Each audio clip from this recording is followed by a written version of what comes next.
All right, so we're going to discuss a technique called completing the square that will allow us to solve all those quadratics that are not factorable. So I started here, we've got this problem 0, because this problem 0 is going to show us how we're going to solve all the other problems. So we have x minus 5, the entire thing is squared, equals 10.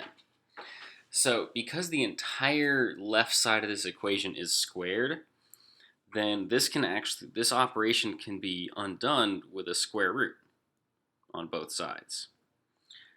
So the square root and the squared are inverse operations. They would undo each other, and we would get x minus 5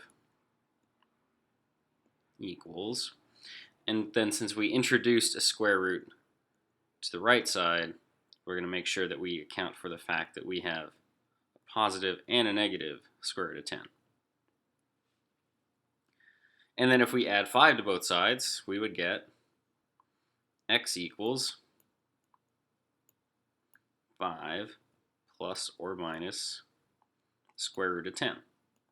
And those are our two solutions, x plus root 10 and x minus, or 5 plus root 10 and 5 minus root 10.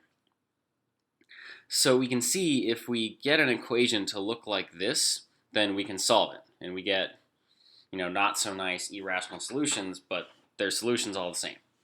So now the question is, how do we make it look like this? And let's start with a visual representation. So suppose we had this square, and it was x on both sides. So x by x, so its area would be x squared. And then we have these smaller rectangles.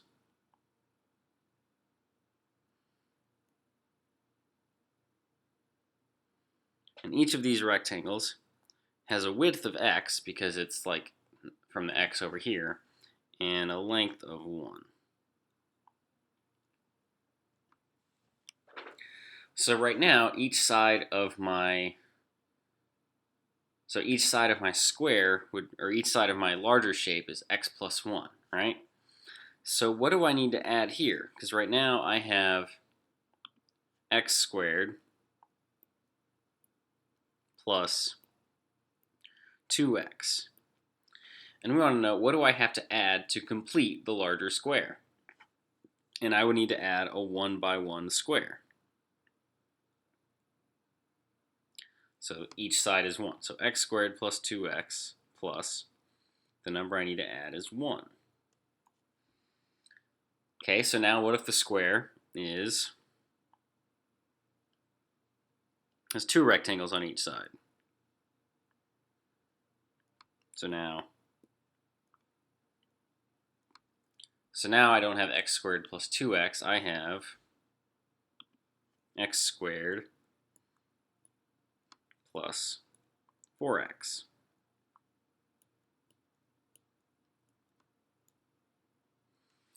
And in order to complete the larger square, I have to add a 2 by 2 square. So 2 from 2 by 2. So to add this square, it would have an area of 4. So x squared plus 4x plus 4. And each of these, so this x squared plus 2x plus 1, is the same as writing x plus 1, and the whole thing is squared.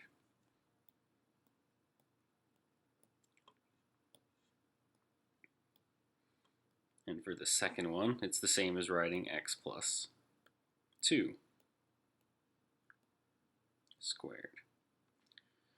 So now, again, let's add another pair of rectangles. So let's go with orange.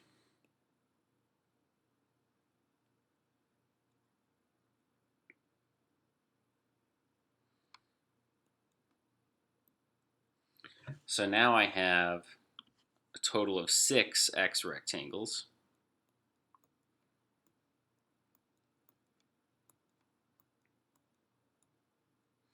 And, oh, I almost gave it away. And the total area that I would have to add is now 9.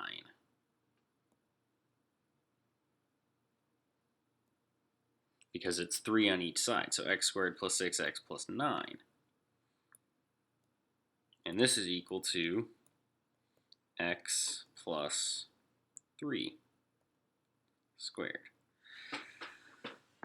So by now you might see a pattern. So the way we find this number here to add is half of this coefficient and then squared. So half of 2 is 1 and 1 squared is 1. Half of 4 is 2 and 2 squared is 4. Half of 6 is 3 and 3 squared is 9.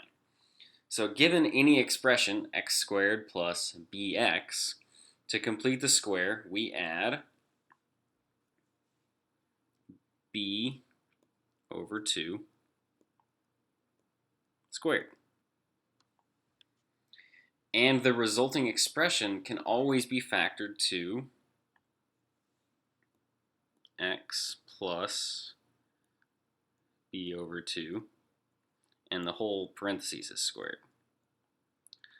So using this technique will allow us to rewrite any quadratic expression as a perfect square, and then we could solve it like we solved problem 0 here. So let's apply this concept. So we have x squared minus 12x plus 7 equals 0. So to use this technique of completing the square, first I'm going to ignore the 7. In fact, I'm going to move it to the other side because I don't have to deal with it right now. I get x squared minus 12x equals negative 7. And now I'm going to complete the square. So some number here is going to be added, right, in order to complete my square. So my coefficient is negative 12. Negative 12 divided by 2 is negative 6. And negative 6 squared is 36.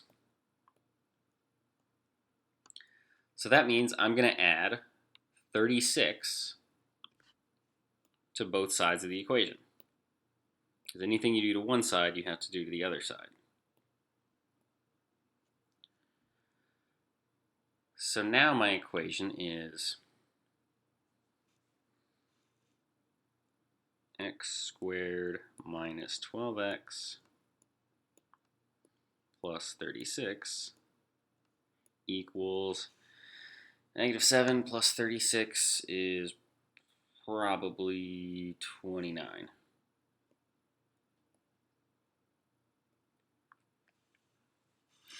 And then because of, remember there's a reason we added 36. We added it because it makes this a perfect square.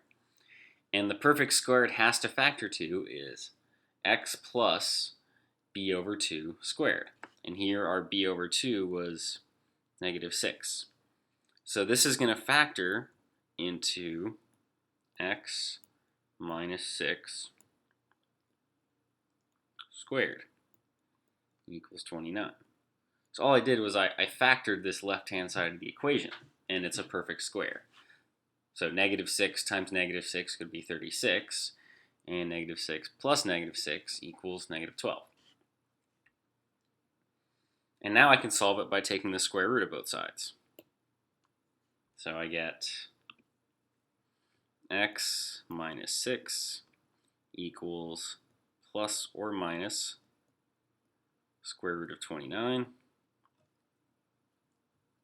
which means x equals 6 plus or minus square root of 29.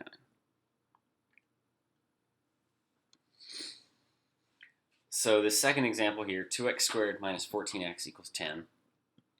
So one thing we have to remember, when we use the technique of completing the square, it can only work if our leading coefficient is 1. So we have to divide both sides by 2 in order to make the leading coefficient here equal to 1. So now we have x squared minus 7x equals 5. And in fact, let's leave space here because we're going to do completing the square again. So to complete the square again, we need -7 divided by 2, which would be -3.5, and then we square that number. So -3.5 squared is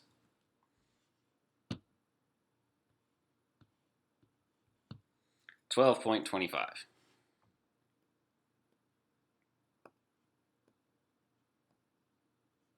So that's the number we add on both sides of the equation.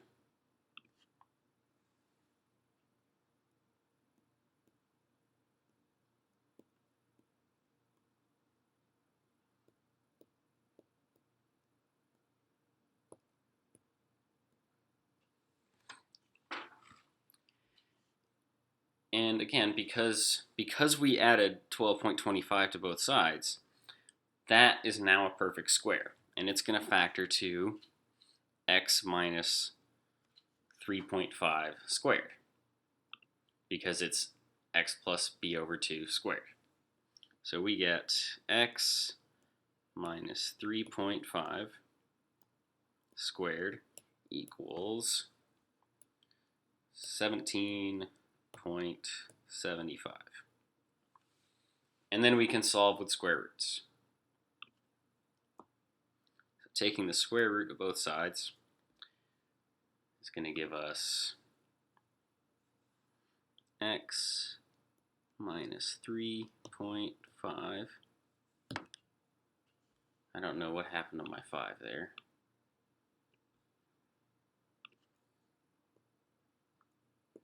Equals plus or minus the square root of 17.75.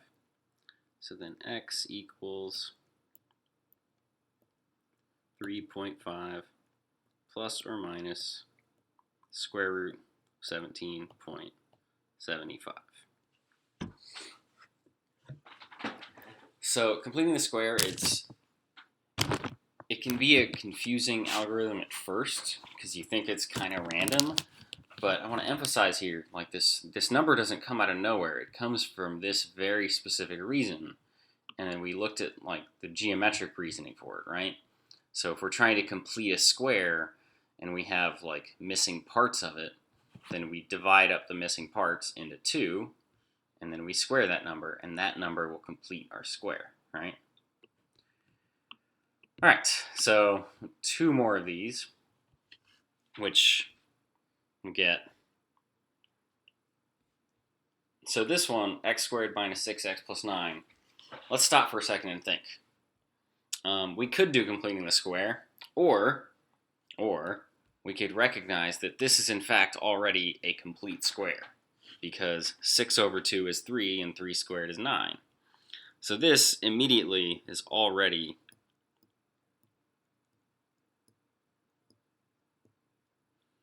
a perfect square.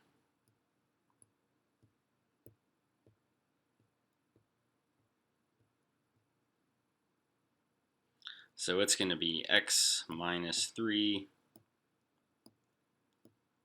squared equals 37. And if we square root both sides, then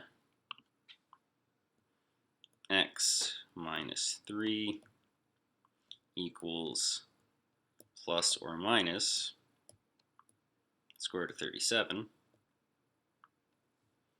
and x equals 3 plus or minus square root of 37.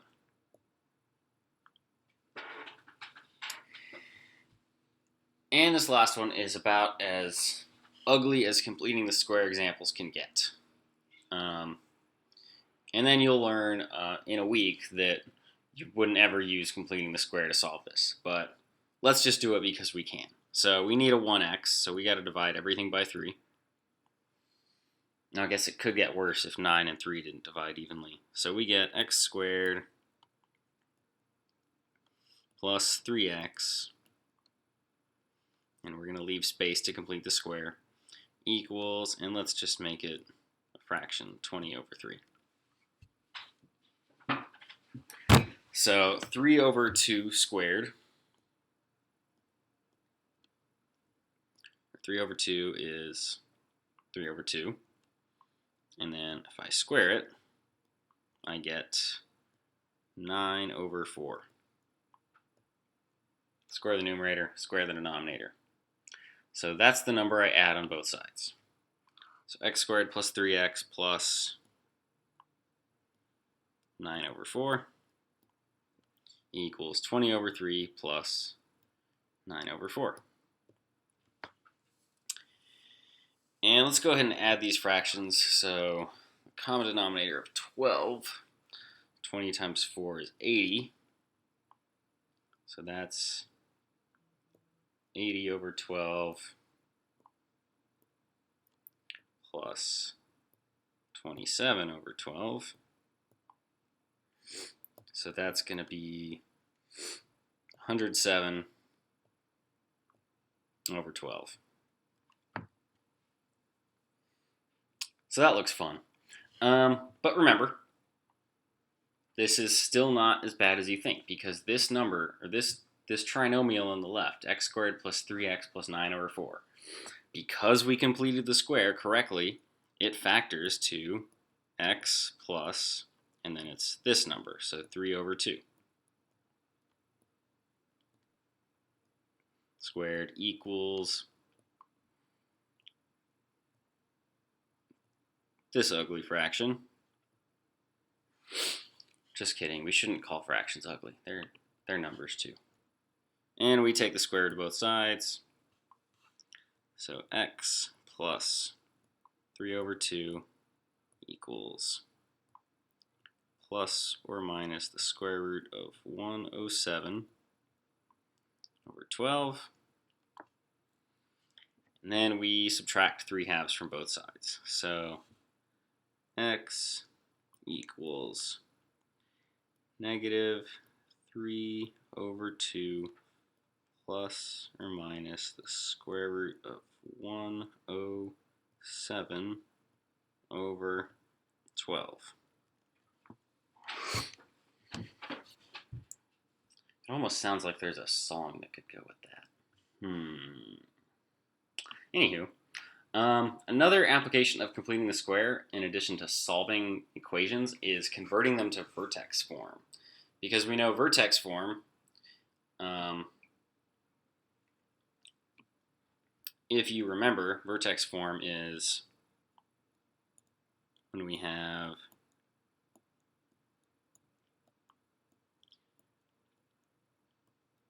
a times x minus h squared plus k. So vertex form has a square, has a perfect square in it. So it makes sense that to convert to vertex form, we would use this method of completing the square. It's slightly different though, because since we have a function now, so f of x, we're not allowed to change the value of a function, right? We can't like add 16 to one side and not change anything else, right? So when we're converting this to vertex form, x squared plus 8x, I'm going to put my minus 11 over here. So I'm still going to do this 8 over 2, which is 4, squared, which is 16.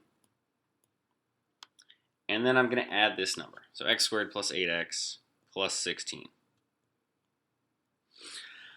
But I have a function right now, so I can't subtract 16 from the other side because, well, I could, but you wouldn't like that.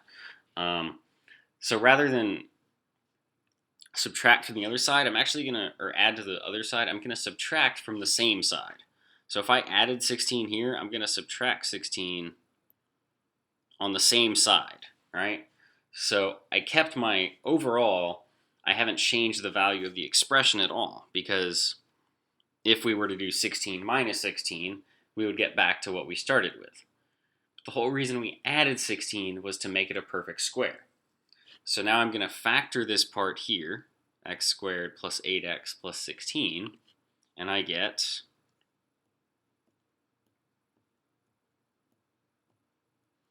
so that would be x plus 4 squared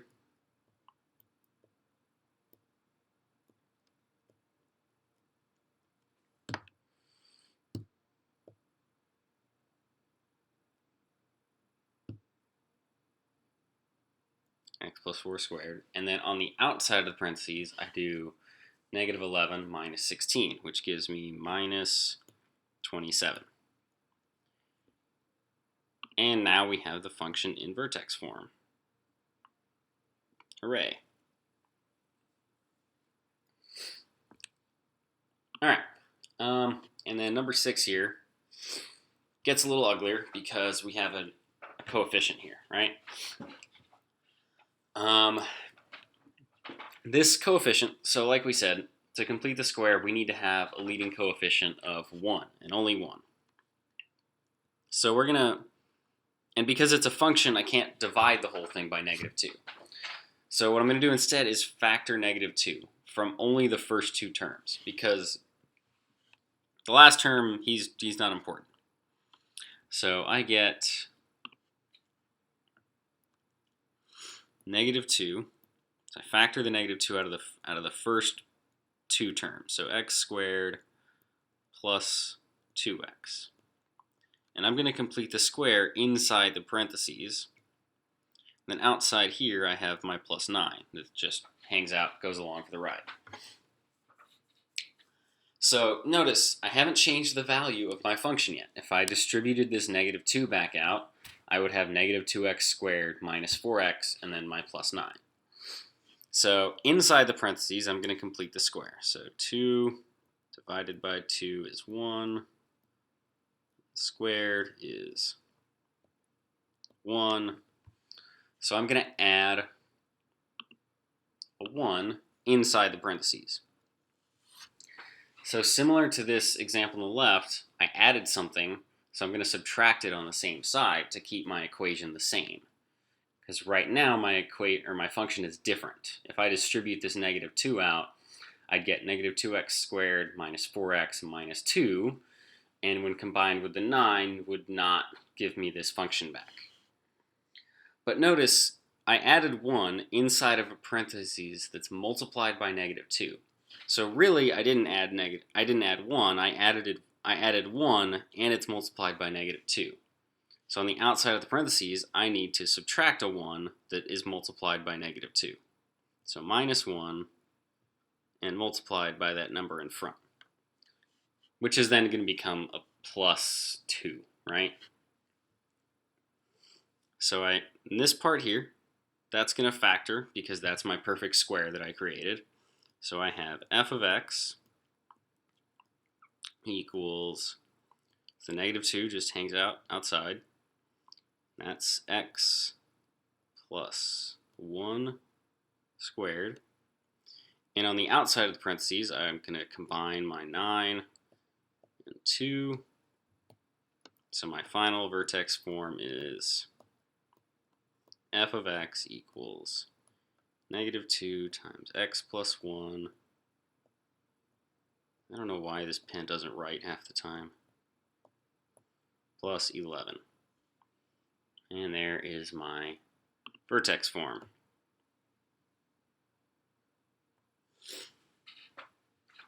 Alright, so one last example.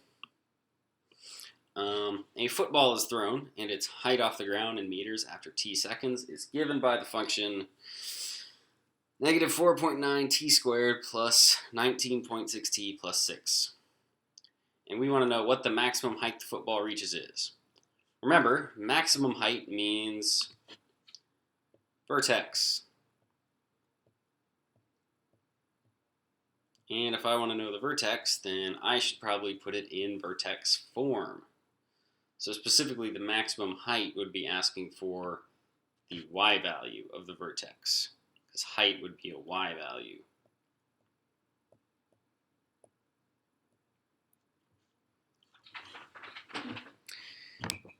And because I'm a nice person, so we factor a negative 4.9 out, right? So this is negative 4.9. So I'm going to factor it out of that first pair of terms. And that's t squared, and negative 4.9, or 19.6 divided by negative 4.9 is magically a minus 4.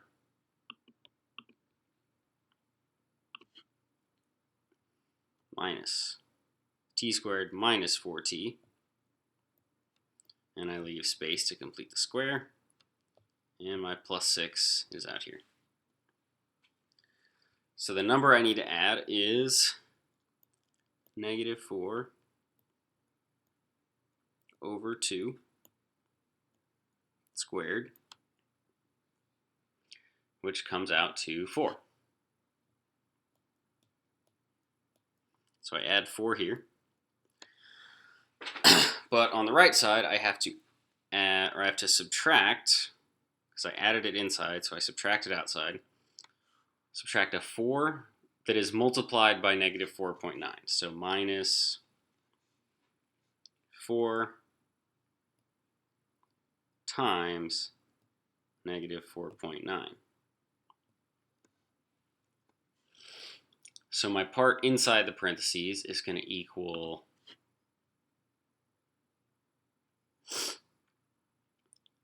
negative 4.9 h of t equals negative 4.9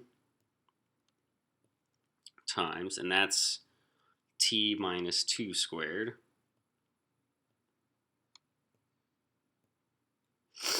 and then 4 times 4.9 is 19.6, and 6 plus 19.6 is 25.6. So now that it's in vertex form, I can see that the y value of my vertex is 25.6. So the answer is 25.6 feet.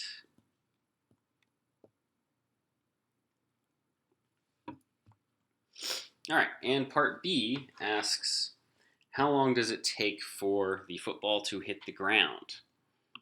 So if it hits the ground, I'm looking for x-intercepts now. So I'm going to take my equation and set it equal to 0. But like we just learned a second ago, it's actually a lot easier to solve this equation when it equals 0. So I'm going to use the vertex form because that one I can solve with square roots.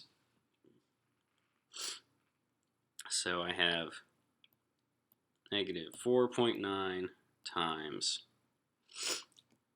t minus 2 squared plus 25.6 equals 0. So I'm going to isolate this part that is a perfect square. So I'm going to subtract 25.6.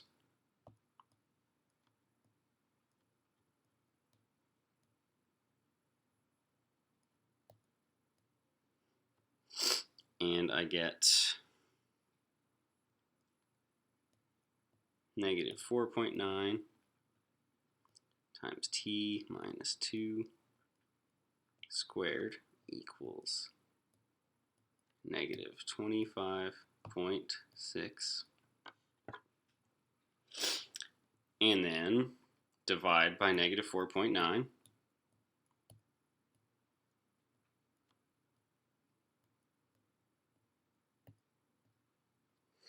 So 25.6 divided by negative 4.9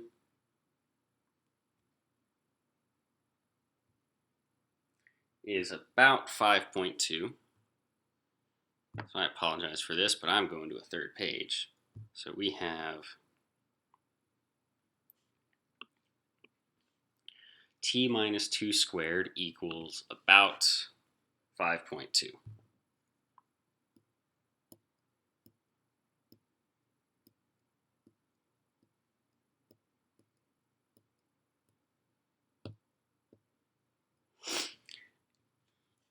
And now this equation we can solve with square roots. So we can take the square root of both sides.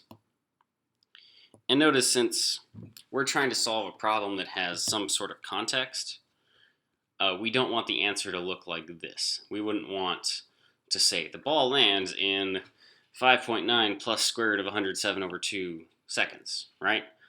Because that wouldn't, that doesn't help anybody out. That's the kind of answer that gives you that somebody, if you answer that question, then somebody would roll their eyes at you, right? So we're gonna settle for approximate answers here. So the square root of 5.2. So the square root of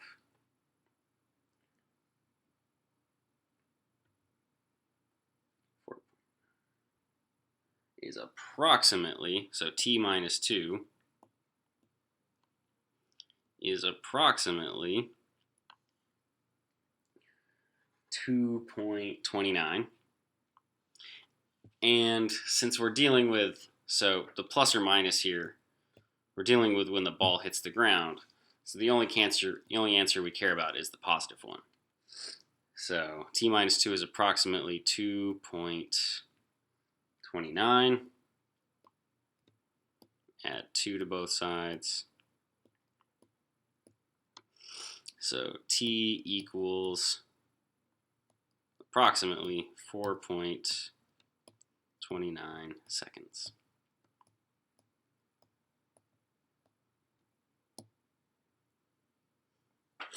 All right.